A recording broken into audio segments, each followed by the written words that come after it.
ευχαριστώ που είσαστε εδώ και που ανταποκριθήκατε στην πρόσκληση. Ευχαριστώ τους οργανωτές. Σε 5 λεπτά θα αναπτύξω 10 θέσεις για το πολιτικό και οικονομικό πρόβλημα της Ελλάδας, αναγκαστικά σε συντομία, περισσότερο για να δοθεί τροφή για τη συζήτηση. Θέση 1. Το πολιτικό και οικονομικό πρόβλημα της Ελλάδας δεν είναι κυρίως ζήτημα νοοτροπίας, ούτε ξένης κατοχής, ούτε συνωμοσίας, ούτε επιβουλής.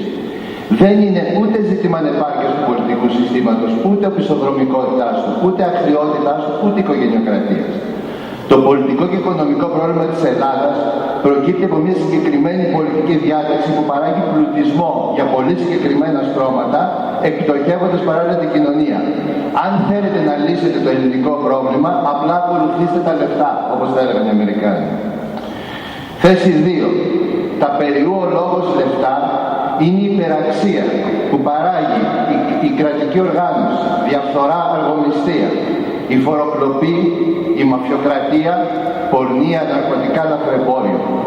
Η ευθύνη άρα είναι μοιρασμένη όσον αφορά τις ευθύνες του κράτους και του ιδιωτικού τομέα.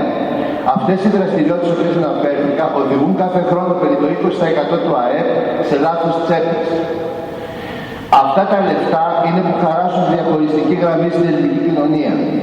Από τη μια είναι κερδισμένοι της μεταπολίτευσης, όσοι το εισόδημά τους προέρχεται κυρίως από τη διαφθορά, τη μαφιόζικη δραστηριότητα, τη φοροκλοπή και την αργομιστία.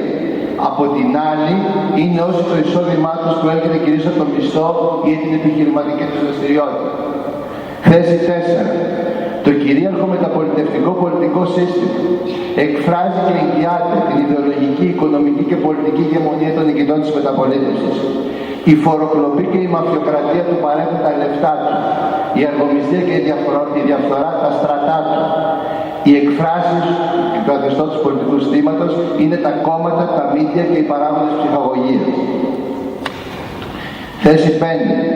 Η οικονομική κρίση και η απειλή της πτώχευσης στην πραγματικότητα αναδεικνύουν τα όρια αναπαραγωγής αυτού του συστήματος και του μεταπολιτευτικού κοινωνικού πολιτικού συμβολέου.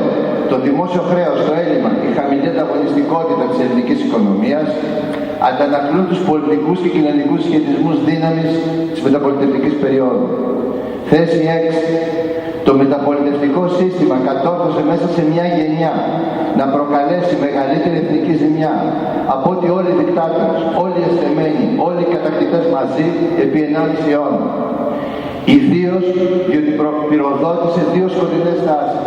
Όσον αφορά πρώτο το δημογραφικό, διάβαζε εδώ τη συντήρηση της επαγγελματικής και κοινωνικής περιθωριοποίησης των γυναικών και δεύτερον την περιβαλλοντική κατάρρευση, ιδίως όσον αφορά την ερημοποίηση, την λειψιδρία και την εξάντληση των ηχθειοπευμάτων.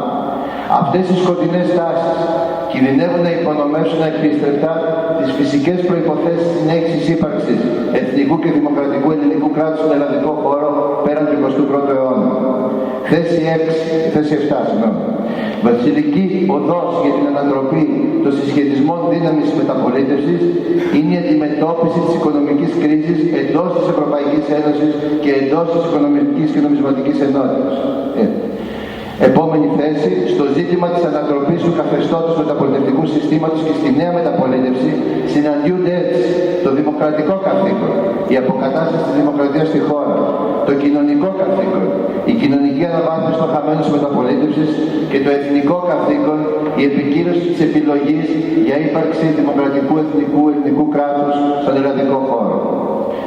Αυτά τα στοιχήματα κατά τη γνώμη μου θα έχουν κριθεί μέχρι τη 200η επέτειο της Ελληνικής Επανάστασης. Θέση 8. Στην κοινωνική σφαίρα η νέα μεταπολίτευση διαρθρώνεται ως 3 αναδιανομές πόρων και εξουσίας. Πρώτη αναδιανομή από τους προνομιούχους μεσήλικες άντρες στις γυναίκες και τα παιδιά και τους νέους. Δεύτερη αναδιανομή από τα άτομα στο περιβάλλον τους.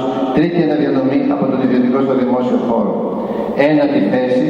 Στην πολιτική σφαίρα η νέα μεταπολίτευση αποτυπώνει το συνταγματική τομή που θα κατοχυρώσει 1. Το πλήρη διαχωρισμό των εξουσιών, 2. Την ανακατάληψη από την πολιτεία του δημόσιου χώρου των τηλεοπτικών κοινοτήτων, 3. Η πλήρη νομική εξίσωση όλων των προσώπων και των χώρων, χωρίς εξαιρέσεις και ειδικά προνόμια, 4. Την πιο αποτελεσματική προστασία του περιβάλλοντος, 5. Την κατάργηση παραγραφής αδικημάτων, στην οποία αναφέρθηκαν και οι προηγούμενοι ομιλητές.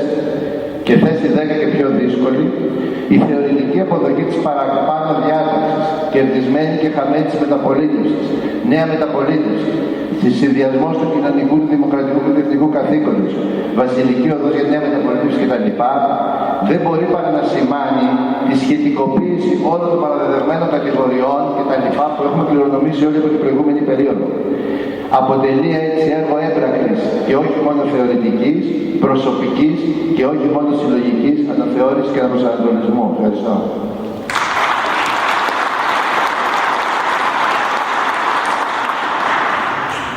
Ευχαριστούμε τον κύριο Ράφτη. Μόλις με ενημέρωσε